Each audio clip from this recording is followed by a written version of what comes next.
right at the top of the hour here because we've got so much to cover today. Welcome back, 2021, putting 2020 behind us.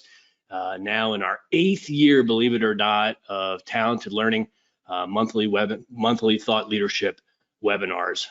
And we are kicking off 2021 with a great panel discussion entitled Digital Training, 6 Dimensions of Transformation.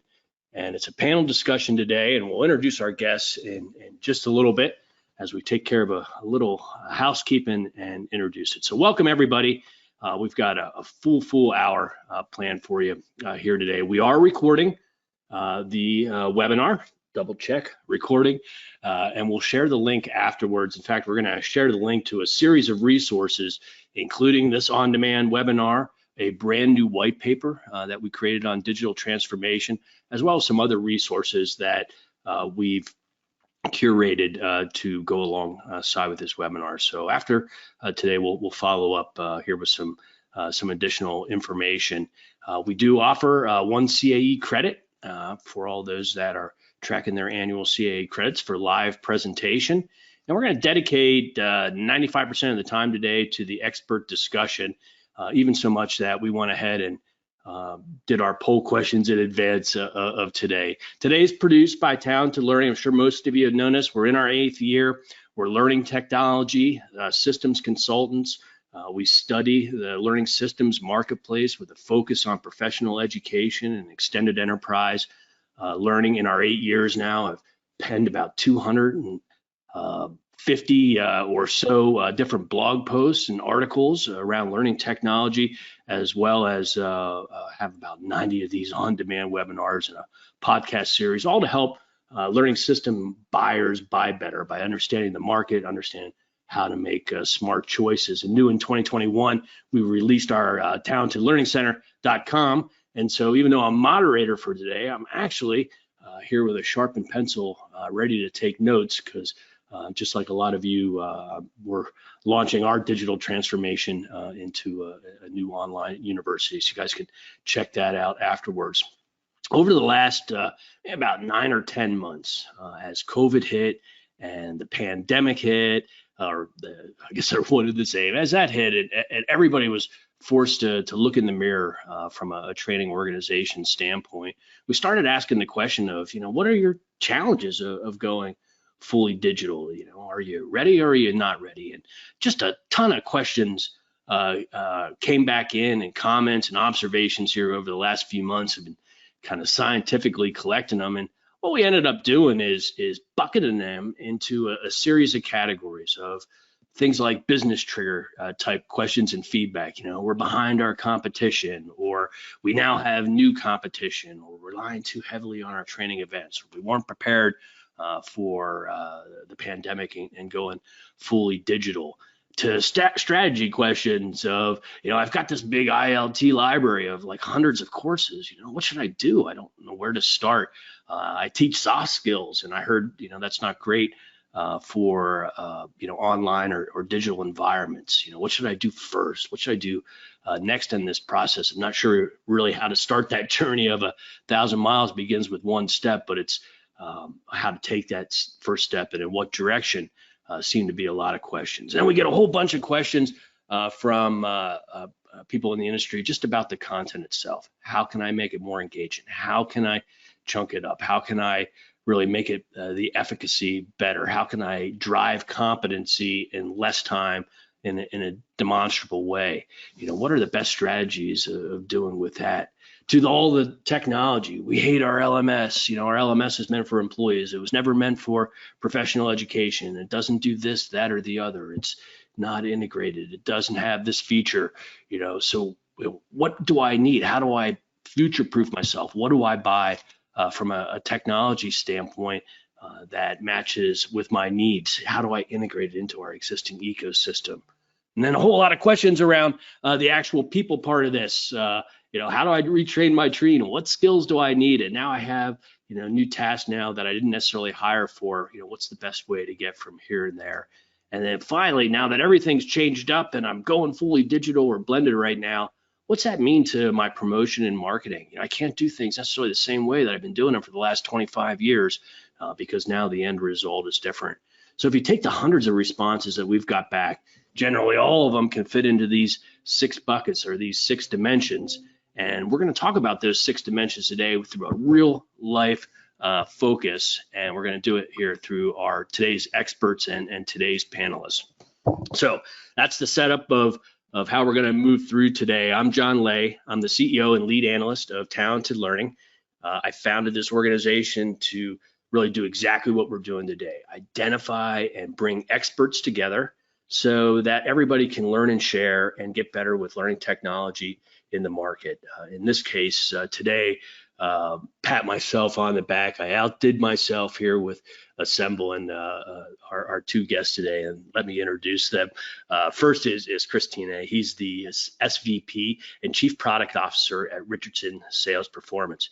Back when I started my career 25 years ago, I was in the same industry, and so it's so exciting to see this come full circle here on a training transformation. But Chris leads the company's product development and innovation activities, including global responsibility for content development, data analysis, and all digital products. Prior to joining Richardson, Chris was Vice President of Product Development at 28 Strategy Execution, Head of Product Solutions at Macmillan Learning, where he led a full redesign of the company's higher education interactive courseware solution.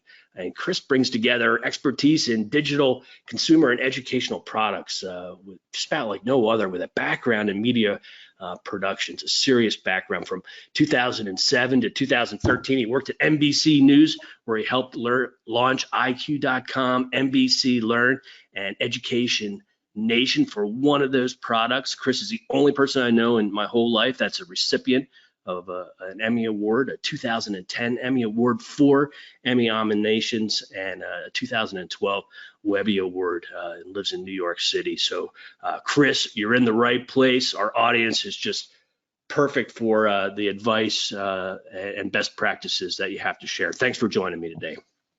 Great to be with you, John. Thanks. All right, and Ashish. Ashish is Rangnekar is a known quantity here at Talented Learning, starring on podcast episodes, other webinars, and a variety of other activities over the year. He's CEO and co-founder of BenchPrep, where he leads the company's mission to enable nonprofits, corporations, training companies, professional associations to improve their learning experience for professionals and accelerate their career. He oversees sales and marketing for BenchPrep 4 years in a row now. They've doubled the sales as they're on fire in the marketplace, helping providers of professional education. And he also operates as a strategic advisor to leading education and training organizations as they maximize their learning engagement rates and revenue opportunities through digital transformation. Ashish has helped literally hundreds of organizations, has his ear on the ground of what's going on in digital transformation and professional education. Excited to have you back here, Ashish. Thanks for joining us again today. Thanks, John. Super excited to be here. All right. So we're right on track here. And so our 6 dimensions of digital transformation align, of course, with those 6 categories of questions: market triggers, strategy, content, technology, people, and promotion. And today with our guest experts, Chris from doing it hands dirty, sleeves rolled up here for the last 5 years, going through it, is going to share best practices from really what he sees on a day-to-day basis and helping us. Where Ashish getting to help a lot of different organizations at a lot of different stages, a lot of different organizations and industries in different geographies in the world, is going to provide that macro level perspective on all these topics. So we'll basically hit each one of these and look at the macro and look at the upfront close with what's happening in Chris's daily life. And so that's how we're going to get through today. Okay, so we will start off by, for those of you who don't know who BenchPrep is, it's important to start off there to make a lot of today make sense. So Ashish, can you please introduce your organization? Absolutely, John. So see, we believe, or our organization believes, that we live in a world where everyone is a learner and every organization is a learning organization. Every organization is either helping students or customers or employees. And we have made it our mission to empower each and every single one of these learning organizations to deliver best-in-class learning experience, drive revenue, and drive learning outcomes in this new digital world order. And I feel we are fortunate enough that we get to work with some of the leading education and training companies. We get to work with, or I get to work with, Chris at Richardson and ACT and CFA Institute and CompTIA. On the other side, fortunate enough that we got to serve more than 6 million learners over these years on this platform. So it's a very, very exciting time to be in the professional learning space with all the digital transformation happening. And we find ourselves lucky to be right in the middle of it. Outstanding, outstanding. And you are right in the middle of it, innovating. As everybody knows, there's a lot of different types of learning systems out there. Ashish and BenchPrep have just focused in on professional education and provide 100% of their innovation and product development, helps people like us here in our daily lives, and people like Chris here at Richardson. So we're going to build Chris's story here throughout today, starting for Chris. Tell us who Richardson is. Give us a little bit about the history and the scope and the breadth of your organization, what you bring to the marketplace, what problems you're solving, clients you have, anything that you want to share here to build the case or the foundation rather, and then we'll start layering on that great training data here throughout the rest of today. Sure, thanks, John. Yeah, Richardson Sales Performance is a global leader in sales training and performance improvement.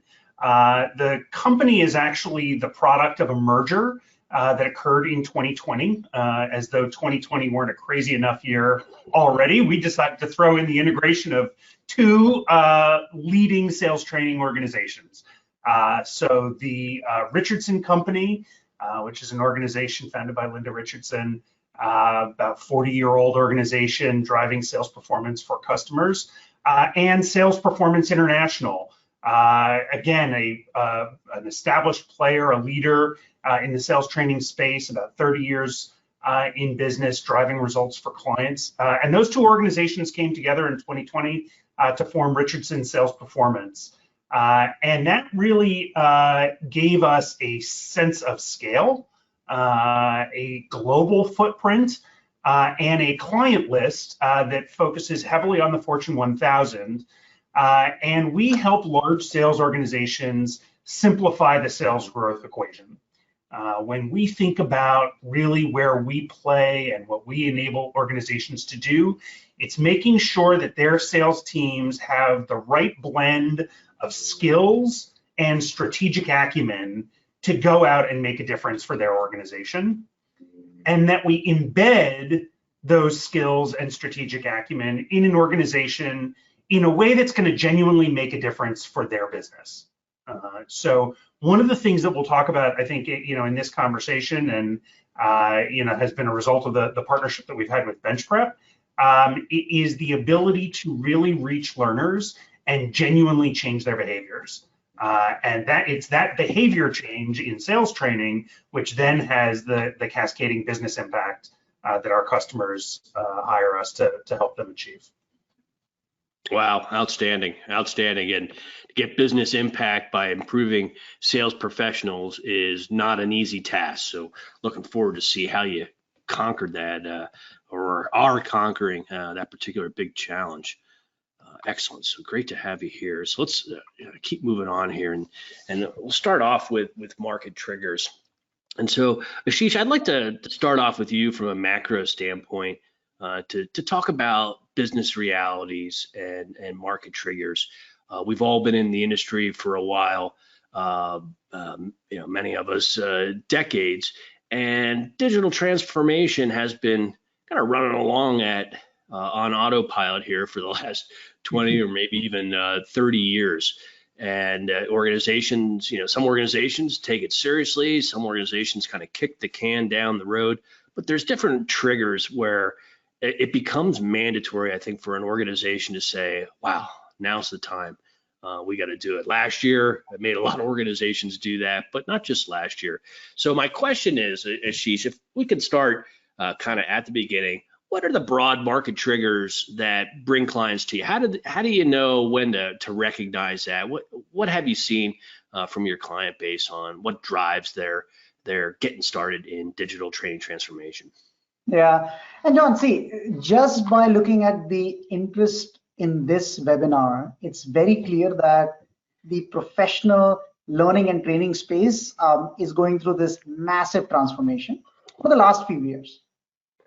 Actually, I was looking at this this one data point right before COVID. Hold on, I did a study that showed that almost 70% of learning executives were expecting disruption in the next few years. And they cited technology as their growth driver. And that was pre-COVID. COVID is the mega trigger in all this. COVID accelerated the transformation that was already happening, but it accelerated by a magnitude of 10. COVID has created this 10x moment, a moment that signifies change that is so big that all bets are off at this point. So from a pure macro perspective, John, I feel COVID is that mega kind of trigger. But if you kind of peel the layer, and as we talk to hundreds of training organizations, there are 3 specific macro themes that they're seeing, which they're kind of, it's like the writing on the wall that they need to solve for. First, they're seeing a very quick transformation to this digital first, digital all, digital only training mindset, both from supply and demand perspective. And let me explain what I mean. So there is a very well understood L&D model of that says 70% of the learning happens on the job, experiential in nature, 20% is social, 10% is formal. Before this, digital learning was a piece of that 10%, or 10% of that formal. Now, digital learning is everywhere and it's not an option anymore. And I saw some of the questions pop up before, and there was a question about like soft skills and simulation and experiential learning. This is the moment. This is what training organizations are getting feedback on. How do we actually make soft skills and experiential learning and social learning digital? And oh, by the way, I don't mean that in-person learning or training is going to go away. And I hope kind of Chris talks about the blended learning approach in the webinar. But everything is going to flow through digital. That's one macro theme. The second one, John, is unbundling. Learners today are demanding unbundled learning. No one has time or capacity to sign on to this 6-month, 9-month, 1-year courses or programs. And we are seeing that books and courses are getting unbundled into blogs and podcasts. Conferences are getting unbundled into webinars the way we are kind of talking right now. So we are seeing that a big macro theme is that product strategy for learning organizations is solving for unbundled learning. And the third one, I'll be quick here, is we're calling it rise of learning ecosystems. See, no one can do this alone. No one has all the content, no one has all the instructors, no one has all the technology. So the approach in this new digital world order that learning organizations are taking is, how do we actually build our ecosystem? How do we build our technology stack? How do we build our content stack? How do we build our data stack? And focus more on putting it all together than trying to build it our own. And we'll hit more of that here in our technology section of today, but fascinating insight on what you're seeing, Ashish. Chris, so Richardson, Linda started this company 40 years ago. She's probably taken the company through through a series of transformations, considering she started before the web was even there. As you joined the organization here within the last decade, what were the digital transformation triggers that occurred for your organization? How did you recognize that it was time? And what were the challenges that were facing your business that made you decide it was time to tackle this front and center? Can you share some insight, please? Yeah, I'll share one or couple. First of all, I agree with everything Ashish just said. I mean, those macro trends are what is driving our industry, and we see those playing out in a variety of ways. For us, when we were evaluating partners and connected with Ashish and his team to think about our strategy, we're talking about 2015, 16. There were even a couple of trends pre-COVID that were pushing at this envelope. And one of the big ones for us was millennials. There was a tipping point, in the last part of the decade where millennials became the largest generation in the workforce, in the American workforce. And what we saw as we went out and talked to customer organizations about their sales organizations was that what was happening was the workforce was expanding. And so they had a multi-generational workforce. They had 4 and in some cases even 5 generations represented within a single sales organization. And so the ability for us to go out and reach audiences in a credible way needed to have a different level of digital integration than was previously required. And that has only accelerated, over the course of the last 2 or 3 years. The other, Ashish talked about, the blended approach, and we'll talk more about that as we get in deeper to this conversation. But customers and users over and over and over again told us there is real value in facilitated practice. There has to be some kind of, personal facilitated experience, as part of what we do. But the ability to fly people into locations, get them into the classroom, take them out of the field, in the sales organization, there's an opportunity cost there. It is just in many cases too high. And now COVID has pushed us over that tipping point to the point where we can't travel to be in the classroom face to face. So how do we think about scaling that kind of digital delivery and pairing it with online learning so that we can take it out to a very large sales organization? Sort of talking a little bit about our Fortune 1000 type clients. We have several clients who have, upwards of 10,000 people in their sales organization that they need to train. The ability to scale that kind of delivery requires you to have a digital solution and an integrated digital ecosystem like the one that Ashish was talking about. Wow. So those were two big triggers for us as we thought about, how to approach a transformation. Mm-hmm, mm-hmm. So you're monitoring the marketplace, the workforce is turning over, it's getting younger and younger. The expectations are, more about what they're doing in their daily lives and probably less about competitive pressures and just the nature of getting salespeople, out of the office. I'm a recovering LMS sales guy myself, and I don't think there's anything more I hated than getting pulled out for a week of training, no matter how good it would be at you. So those are some significant triggers, that are, in the weeds here as you were evaluating your business back then. So you come to the conclusion, Chris, that, okay, we need to make a change here. This pure ILT isn't cutting it for a variety of reasons. How do you take that next step? How did you create your digital transformation plan? How formal or informal was that? Where did that input come from to help shape that? And what advice could you give, I guess, for people that are stuck taking the first step on that? Because there's a lot of ways to go from here to there, and I think people get stuck in a little bit of paralysis analysis. So anything you can share down that vein would be incredibly helpful. Yeah, no, it's helpful. I mean, look, in all transparency, we went to a lot of the usual sources. We, talked to customers. We did a lot of competitive analysis to think about what our competitors were doing, but also, what were the options out there in the marketplace. Talked to a lot of analysts, industry analysts, like, folks like yourselves and many of the other ones.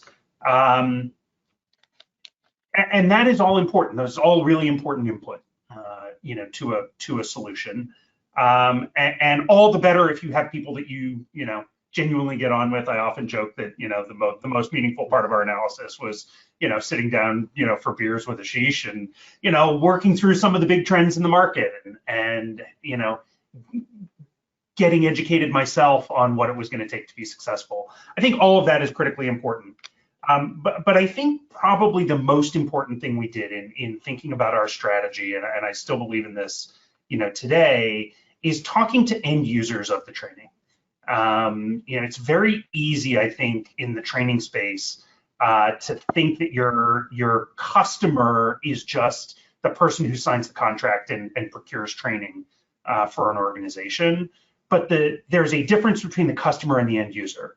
And the end user is the person, you know, John, like you were saying yourself, you know, who has to, you know, come out of the field for a week to do training, or, you know, is going to sit through 12 hours of online learning, you know, in order to get a certification. And really understanding from the user's perspective what it was going to take to be credible, and also what it was going to take to surprise and delight the end user. Was something that was really important to us. You know, I often talk in you know, in the industry about the need to change our benchmark a little bit.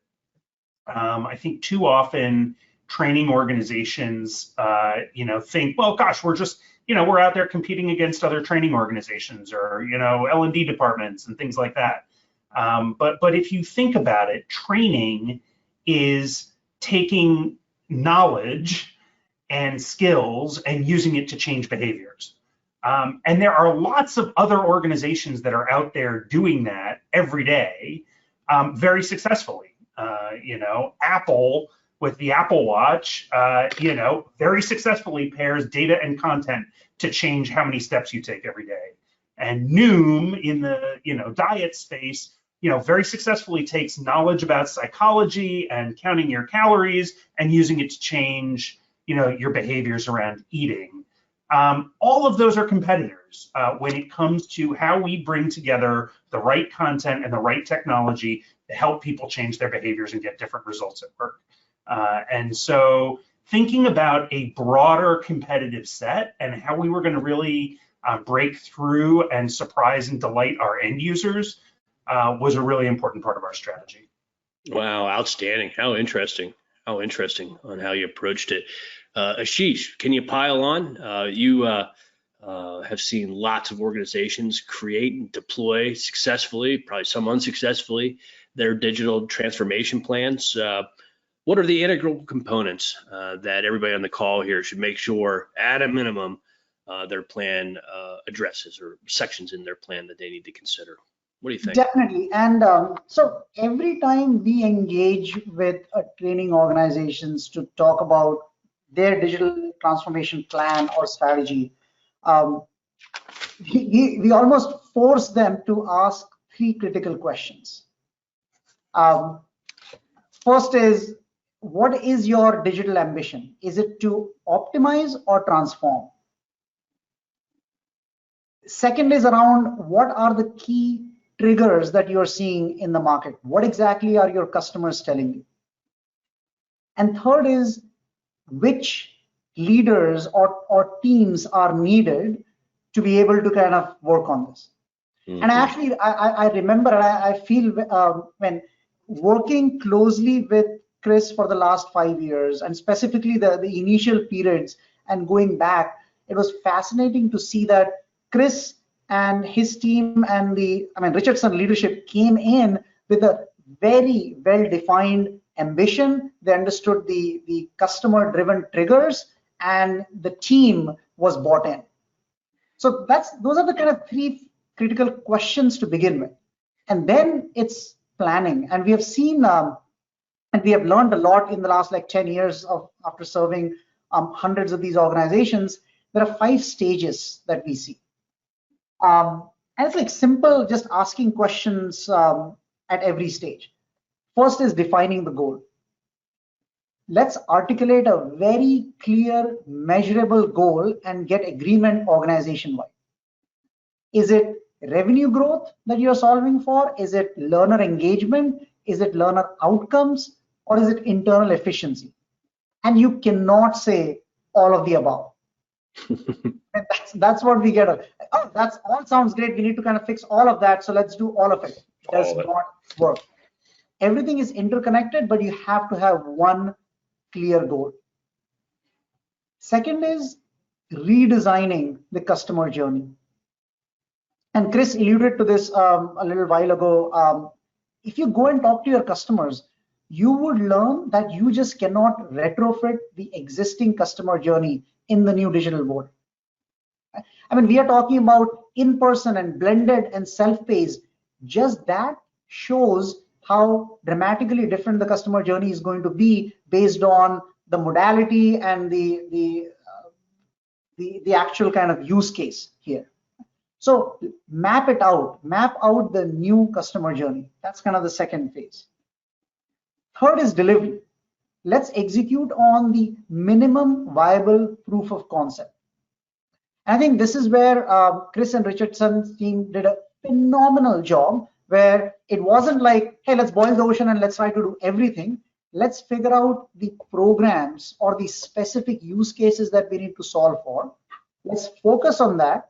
Let's deliver those, and then we'll see next. So the next stage then becomes commercializing or scaling.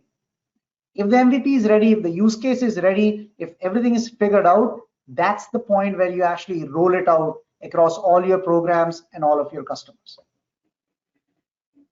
The fifth stage, and I think this is where we've actually, John, seen most of the companies falter a little bit, is they get to the commercialization and that's it. Right?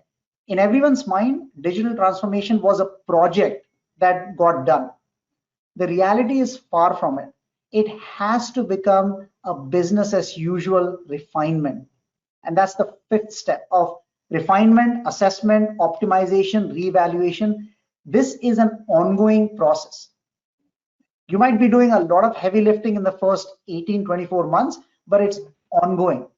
We see Chris reevaluating everything every 6 months as we get more data, as customer behavior changes, as the selling kind of process changes. And COVID just exposed the need for it, but even before, things are changing so fast that you can't take digital transformation as a one-time project and forget about it. Wow, perfect, Ashish. What a great roadmap here to think about, going from 0 to 60. And we'll continue to hear with Chris as we slide into the content discussion. So this continues to build naturally, Chris, but as you know, you came in 2015 and you looked at that whole curriculum of, primarily sending trainer out and facilitator out type content, and you created that digital transformation plan as you described, getting the input from the various places. What'd you do with the content? How did you take it from, the facilitator and all that kind of, value that's perceived or that is in that facilitator experience, and chunk that content up, make it engaging, enact soft skills and try to drive that? What did you do? I think everybody's dying to hear. It's a great question. Well, I think the first thing to think about with content is it's not all or nothing. I think a lot of times, folks say, and I saw it was in your trend slide, as one of your pain points, John, like, boy, I've got this enormous library of ILT content. How do I get all of this online, and make it into a course? And I think the first thing to recognize is that, it's not an all or nothing game. I think the first thing you need to do is be really clear on what are the skills that you're trying to teach and the behaviors that you're trying to see change, and then think about what content helps you accomplish that outcome. Content is there to help us deliver knowledge to folks so that they'll do things differently. And it may be that you don't need all of that, that there are more efficient ways to do it, or there's smaller ways to do it. Ashish did a great job explaining the kind of unbundled world. But we're just we're able to work in smaller chunks of content than just writing everything down in long PDFs, and hoping somebody's going to take the time to read it. So that's one thing is, be really clear about what are the outcomes, and then use just the content you need to deliver those outcomes. and that helps you start to narrow down the playing field. The second point I would make is about thinking about how to make that content more engaging, and I think in our space more credible. There is nothing that makes training more unappealing or less engaging than feeling like it's either out of date or it's cheesy, frankly. Clip art animations and things like that just they don't feel credible in a business context. Every salesperson that I have talked to at some level wants to get better at what they're doing because it's going to have a direct impact on their business and their ability to earn. So there is an internal motivator to take training seriously and to want to learn a new skill or a new technique to go be more successful. But when you look at that and the content doesn't reflect credibility, that is a important factor for us when it comes to building buy-in, and ultimately getting users to take those skills and apply them. So credibility is important. For me, video is critically important. Nothing puts you in a moment or in a scenario the way watching other people do it does. And there's good neuroscience to back that up. There's an interesting concept called the priming effect, which essentially shows that when you watch someone else doing something, I watch you eating a banana, the part of my brain that lights up is the part that's associated with eating a banana. And it's true of skill development as well. If I watch someone using a skill effectively, like I go to the driving range and I watch someone, practice a swing effectively, and then I start to practice it, my brain starts to make those connections and I learn that skill more efficiently. And so watching examples of other people doing a skill, both ineffectively and effectively, is an incredibly powerful way to help learners in a remote environment actually put themselves in a scenario and imagine or envision how they could be using that skill themselves and connect some of the dots. So, for us, video was critically important as well. And then the last is around kind of chunking and, how do you get to those smaller pieces? There is good research out there. I'm not breaking any news here. That user engagement on video tails off after about 2.5 minutes. That our attention span is kind of in that zone, 2 to 5 minutes is kind of our sweet spot. So, it doesn't mean that every lesson has to be 2 to 5 minutes long, but bearing in mind that every 2 to 5 minutes, you need to be coming in with something for the user to do, a question to answer, a game to play, a thing to do, to break up that experience and make sure that the user is staying with you, is a useful guideline for us. So as we think about content chunks and how small to make it, it's, and again, it goes right back to the skill that you're looking to develop, right? If you're clear on what your outcome is, then you can use, smaller chunks of content to help you achieve that outcome, rather than just sort of take the pages and put them online because you have them. Mm-hmm. Wow, great strategy and plan that's really tied to just what your learners want in efficacy. I don't know if the rest of the audience felt that chill or that shudder what we heard about clip art and cheesiness, as we all hoped that wasn't our content that you're describing. It's okay if it is. It's just an opportunity to revisit it and think about taking it up a level. Absolutely. So Ashish, you have lots of clients, of course, other than Chris, that are doing different things and incremental things, different things to gauge or engage their learners. Want to share a couple of the hottest things that are happening here in 21, perhaps? Definitely. See, first, I want to acknowledge that what do we do with our content is the number one question that comes up. And I would almost highlight that we talk to a lot of organizations where the question is, hey, we have a lot of content, how do we deliver the content? We got to change the perspective a little bit. Content is critically important, but content is not the product. Product is the learning experience. Content is the number one input into that, but that's not the product. And I think as soon as we have seen training organizations change that mindset, a lot of opportunities open up. And when we work with organizations, there are two kind of questions come in, or two dimensions. We like to think of content alongside two dimensions. One is, what can you do with content? And second is, what can you do around content? And the with content piece, I think Chris explained it phenomenally well, and I think that transition of what to do with the content has been phenomenal with Richardson, where it wasn't just a lift and shift. You have to redesign and recreate content. But hey, it's easy for me to say, let's recreate all the content, let's recreate all the videos. It is damn expensive, and it takes a lot of time. That cannot be the solution. So the way we have seen work really well is figure out what are those 20% of content pieces or modules or concepts that are going to drive 80% of value. And your team knows that. On top of it, your learning platform should give you the data to be able to figure out where are the learners struggling.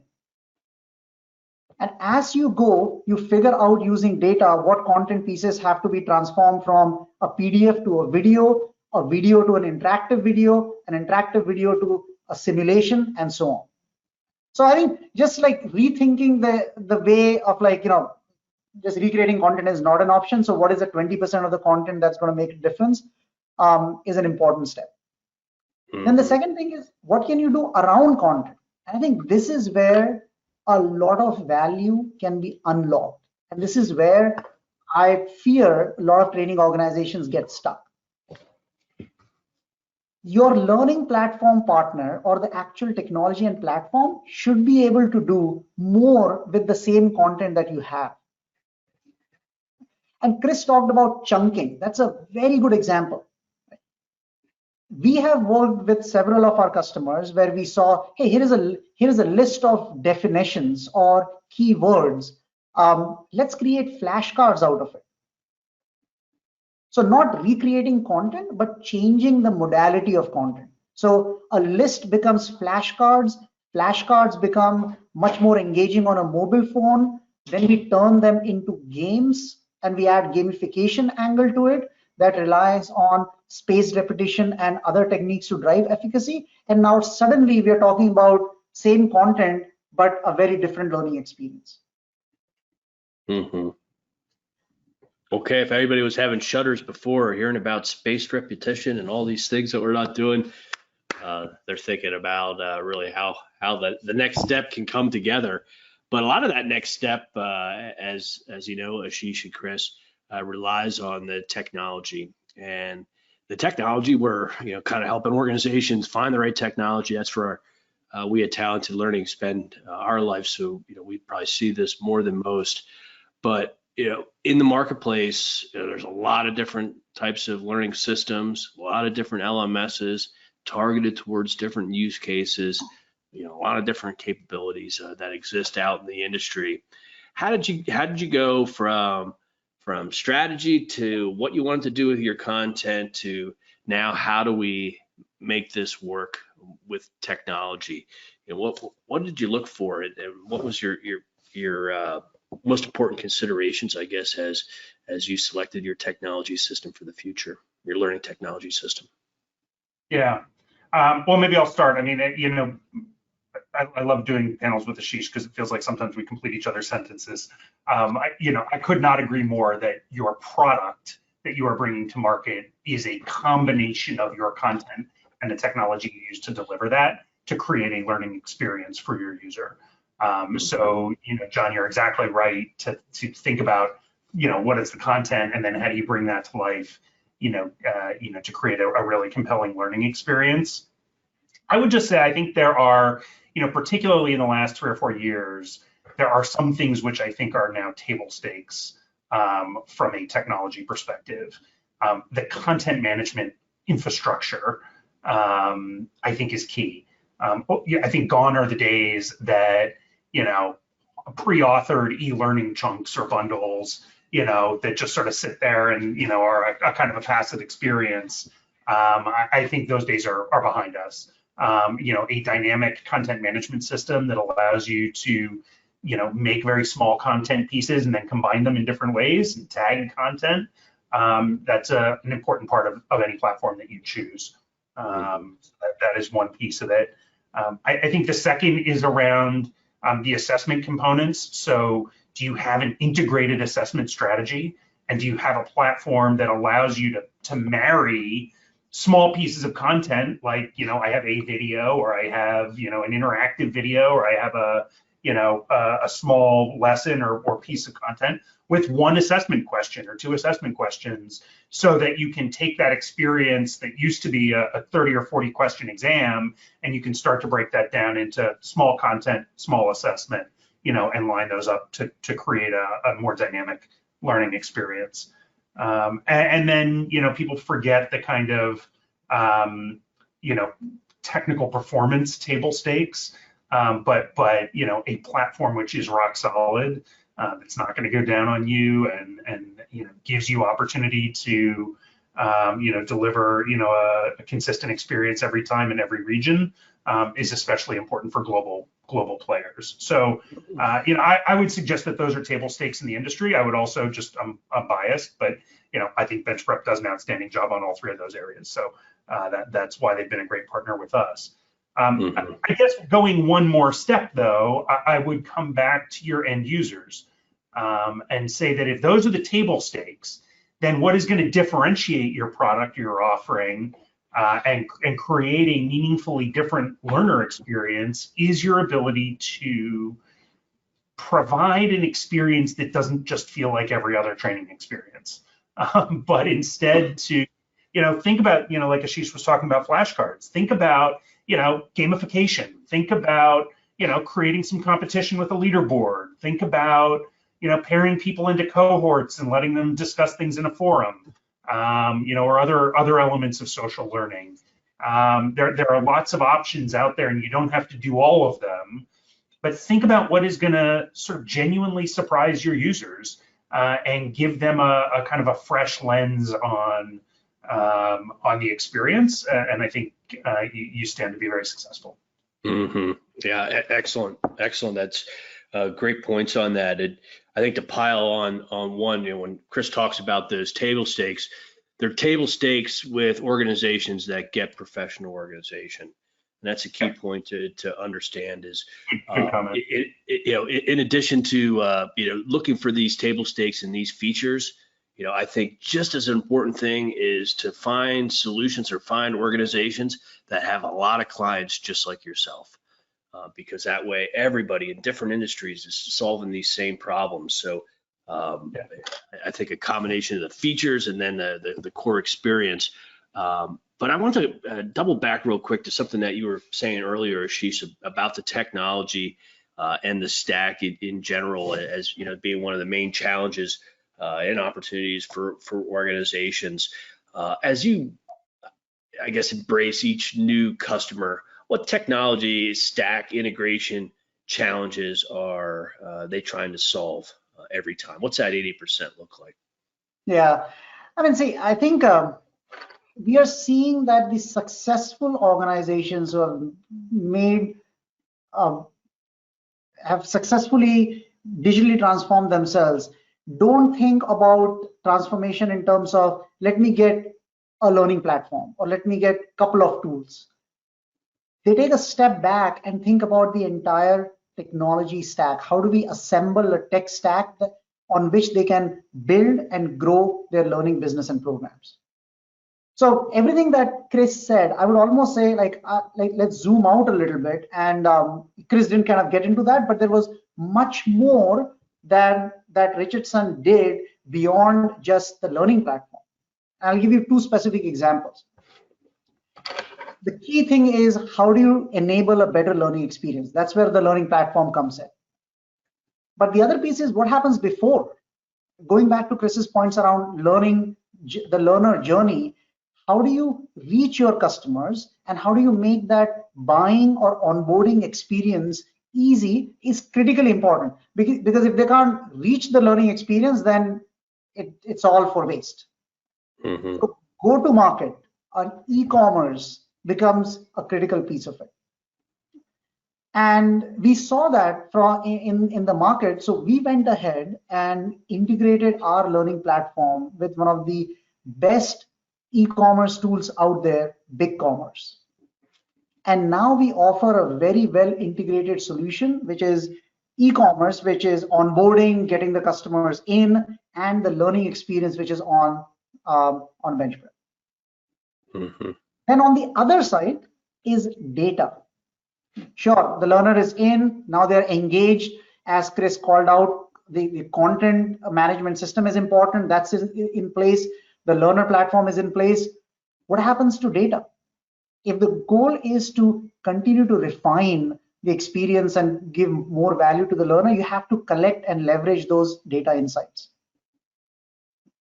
So we went ahead and said, let's get the best data warehouse solution in place. And we integrated with Snowflake, and that's the data warehouse solution we provide out of the box to our customers.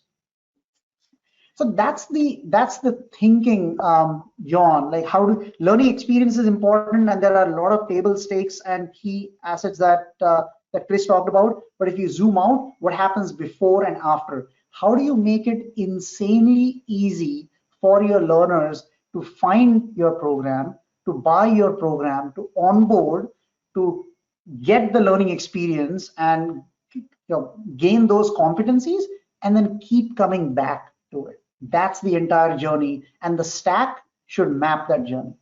Mm-hmm. My, how things have evolved here in the last decade. Okay, we are running out of time like we anticipated with all this great discussion. So I'll give you each a category all by yourself, and we'll start with Chris on people. So I get a whole ton of questions just about, what do I do with my team? You know, I have like a whole cadre of instructors that are jumping on planes, and now they're going to be teaching, using Zoom or digital technology. And not only that, but they're acting as subject matter experts to help take that, intellectual capital content and get that into the learning products. What has been your experience like, when you look back to 2005, were there skill sets that you had to train everybody on your team to now have to make this this pivot or your organization, or were there skill sets that were just so foreign that you had to bring in new skill sets as part of the digital transformation? Could you share some, I guess, best practices on how you thought about your team and how you tweaked them one way or another to into the fine-tuned machine you have now? Sure, yeah, happy to speak to that. I think the first thing that is critically important from my perspective in a product development organization, so the part of your organization that is creating new product, is to reflect in your team structure exactly that kind of structure that we've been talking about today. So in my organization at Richardson Sales Performance, I have a group that's dedicated to content development. I have a group, regardless of modality, I have a group that's dedicated to digital product and platforms, and I have a team that's focused around measurement and analytics. All three of those things need to come together to create a learning experience that's going to be best in class. But it's critically important that they all be reflected in the product team and that they all meet together on a regular basis, so that whatever content's developing, marries with whatever digital's developing. Whatever digital's doing on their roadmap, has a representation in content. We have a way to measure and report on it, at every turn. So that was one piece from a structure perspective. The second is thinking about what are the kind of associated people that you need to be on board to help you deliver that experience. So you mentioned trainers, as one example. We also have a team of instructional design specialists who help us customize programs. They're an example. Your customer success group or your learning team, in an internal L&D organization, they need to be part of the development activity so that they're on board, they're bought in, and they understand how to help you create a great user experience as well. In terms of skills for my team, The skill that I invested in everybody upskilling on was instructional design in the digital world. I think there are so many great design programs out there. They don't have to be lengthy or expensive, but understanding what the best practices are around designing great instructional learning experiences in the digital world is worth investing in. And it helps you then also with the last piece, which is make sure that everybody is a consumer of training, either your own training or other training. So having everybody go through an instructional design program online is a way to make sure that everybody is now familiar with taking online courses. Have them go out and, eat their own cooking. I make sure that all of our teams go through our own programs. I encourage them to sign up for other external programs, whether they're in sales training or whether they're in some other skill building activity. So it helps make sure that everybody is looking more broadly at how have other people solved these problems on other platforms, and then we can bring those learnings back into the products that we're building and make sure that we're building products that are going to be really well received by our users. Wow, how insightful. Great, thanks, Chris, for sharing that. That's fantastic. And we'll wrap up with Ashish. The last piece, everything's changed. You can't do it the old way from a promotion standpoint. We're running out of time, but maybe in a couple minutes or less, Ashish, what's the best advice that you can give organizations to think about modifying or pivoting their marketing and promotional activities with the program itself? Yeah, I would say in a couple of minutes, and I'll be very quick. First start with the entire customer journey, not just the learning experience. Focus on the buying experience as well. And we talked about that a couple of minutes ago. Get a best-in-class e-commerce engine and make sure that the learning platform either has that capability or integrates really well with it. Third is, and this is where kind of it gets interesting, you got to rethink the marketing channel and approach that fits with how the digital product is consumed. So things like free trials now suddenly are on table if you're talking about digital learning programs. Subscriptions become that much easier. Bundling and unbundling and creating kind of value added and specific bundles around a skill and competency become very interesting. Some of these things might be tricky to do in a non-digital world, but in a digital world, very much doable. One of our customers did a phenomenal job of expanding internationally in markets that are, I would say, emerging markets, let's say, where the propensity to pay for in-person training just doesn't exist. But as soon as you become digital and your incremental margin is very high, then scale and geographical expansion is on the table. So you just have to completely rethink that in digital world, what are the possibilities, because the product becomes infinitely scalable, and that should drive the promotional strategy, not a lift and shift from the existing marketing plan. Great. Well, what did I tell you, audience? We were going to pack this hour full of great advice from both a micro and a macro level, and we did exactly that as we worked through market triggers and business realities to how to create your transformation plan and solidify your strategy, and how that rolls down into your content, and what you have to do to be competitive and make it more engaging for that end consumer, and how that rolls into how you choose the right technology, the right stack, the right overall solution to help enable the pivot. Chris shared some fantastic insights on really how to tweak the team to get everybody eating their own dog food and making everything more successful because of that, and finally wrapping it up with ways to think about restructuring from a marketing standpoint. So that's a lot to cover in an hour, but I found it fascinating. It took about 5 pages of notes myself. We're going to follow up, folks, here with an email from myself. We'll provide you access to our white paper that we wrote in coordination here with BenchPrep on winning your digital transformation race. We'll talk about some of what we talked about today, and then also things around the edges and additional ideas we didn't get an opportunity to cover. If you missed it last week, maybe 2 weeks already, last week, we released a new podcast with Ashish where we're talking about a complementary topic, but certainly different than today. We encourage you to check out podcasts 37, 38. For that, we actually have a couple, two parts of it, is how we promoted it. And we want to thank our experts here today. Just fascinating. Chris Tiné, SVP and Chief Product Officer at Richardson Sales Performance, and Ashish Rangnekar, co-founder and CEO of BenchPrep, leaders in professional education. Gentlemen, thank you for agreeing to come here today and share your wisdom and knowledge. It's greatly appreciated. Great to see you, John. Thanks. Thanks, John. Outstanding. All right. Well, everybody have a great day. Thanks for attending. And we will follow up with that email, and we'll see you next month on February 18th, where we talk about analytics. We hope to see you there. Have a great day, everyone. We'll see you soon. Thank you.